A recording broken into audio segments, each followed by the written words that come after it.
Hello and welcome to Simply Nitin, my weekly conversations with you, viewers of StratNews Global Channel.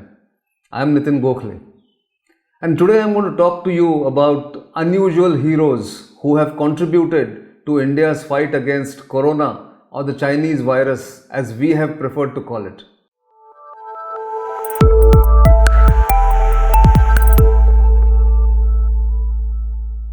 As we enter the second week of the lockdown, which is applied nationwide, and we contribute in our own ways to the fight that the government of India has initiated in combating or flattening the curve of coronavirus. We also must appreciate some unusual people who have risked their lives, who have gone right to the front lines or to the epicenter of the Chinese virus and have brought back Indians from various corners of the globe. For instance, right at the beginning of the crisis in mid-February, Air India flights, along with the pilots, of course, Air India pilots and the crew, flew right into the epicenter of this crisis, which is Wuhan in central China, where the Chinese virus actually originated, and brought back hundreds of Indians stranded there, those who were working there, those who were studying there, and some visitors who had gone to do some business in Wuhan. They risked their lives and brought back these people. Then there were these Indian Air Force pilots who not only carried supplies from India to China as a goodwill gesture to China, which was the worst affected at that point in time, but brought back not just Indians, but people of other nationalities, ranging from Nepal, Maldives, Bangladesh, Sri Lanka, South Africa, even Madagascar, for instance. There were citizens of Madagascar who were brought back from China by Indian Air Force and Air India flights into India and then sent to their respective countries.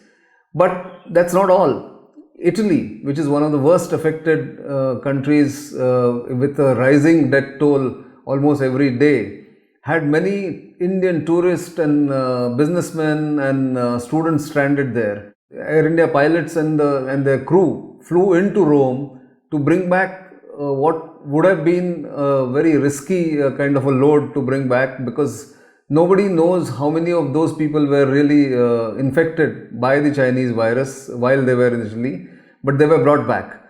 Apart from these pilots and the crew of both Air India and the Indian Air Force, don't forget that young diplomats serving in various embassies and missions of the Indian government abroad were at the forefront of this rescue effort. While the ambassadors gave policy directions and did the coordination, the people who really went into these affected areas are young diplomats who have their own families and who may have just started their own families, risk their lives to get into those epicenters, get into those affected areas, to bring back people to India, because that's what the Indian government does for Indian citizens anywhere in the world. Look at the way people were brought back, pilgrims, most of them from Ladakh, from Kargil area, Shia Muslims who went on a pilgrimage to Iran, were also evacuated from Iran. Apart from number of students studying in Iran, they were brought back and they have now been quarantined in facilities run by the army in Jaisalmer and Jodhpur, where they will spend at least 14 days before they are released if they are not found to be positive with the Chinese virus.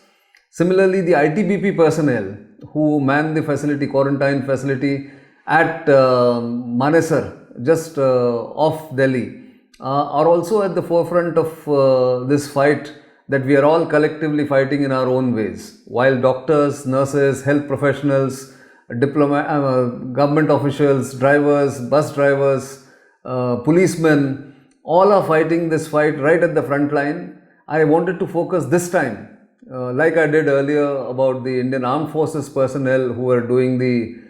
necessary job or doctors, Indian Armed Forces doctors who were fighting this fight at various places. I also wanted to focus and bring to your attention the very fact that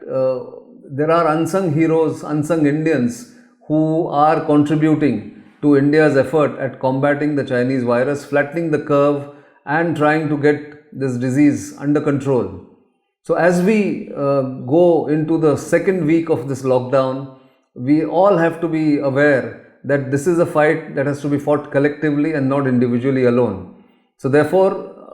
my submission to all of you who are watching this program every week is to adhere to government guidelines and stay home, stay safe. And while you do that, please watch our channel, please watch our website stratnewsglobal.com, and keep sending your comments, your feedback, and of course liking our social media platforms, Instagram, Twitter, Facebook, and of course encourage us and tell us what more we can do to bring to you various analyses, information, graphics, and of course articles and interviews from around the world, even as we sit at home and try and overcome this national crisis. Until the next time, it's goodbye and good luck, and stay safe.